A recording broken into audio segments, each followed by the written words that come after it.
Yes, there's a lot of excitement and a lot of great opportunities, but fleet electrification needs to be balanced with a myriad of other fleet challenges. Well, I think in the near future, one of the challenges as well as opportunities facing the profession is, again, this interest in fleet electrification. I mean, it's great in the sense that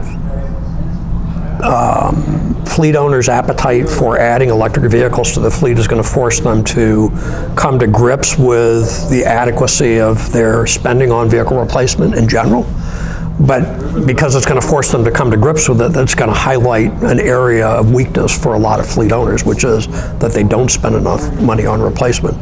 I think that electrification does pose the risk of sucking a lot of the oxygen out of the air and leading to kind of an oversimplification of the challenges that fleet owners and fleet managers are facing. I mean, these three challenges that I just talked about: technology changes, information technology changes, automotive technology changes, workforce changes.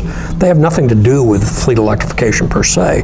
Those challenges are not going to abate simply because a city council or a socially minded CEO wants to buy as many electric vehicles as possible. The risk is that this preoccupation with electrification detracts attention, pulls resources away from addressing some of these other challenges like the brain drain.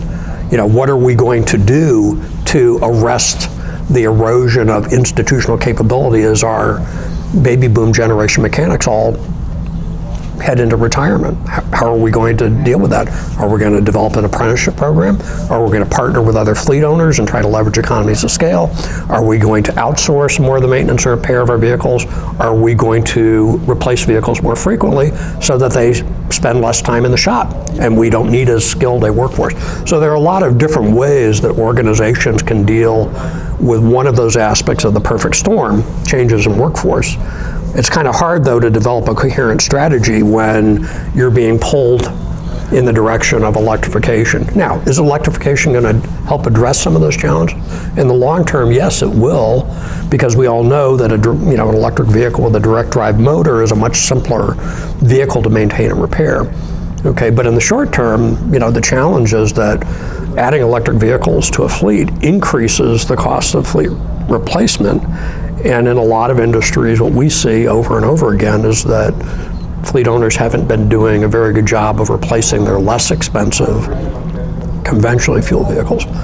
So, again, it's both an opportunity and a threat to a lot of fleet owners. The opportunity is that electrification forces fleet owners to recognize that they have not been managing the total cost of ownership very well. They haven't been managing their fleet management, their fleet maintenance resources very thoughtfully, and they need to step up their game.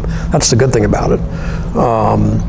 The difficult thing about it is that a lot of organizations are going to find it difficult to juggle all of these competing demands on the time and the talents of the existing fleet management professionals and workforce.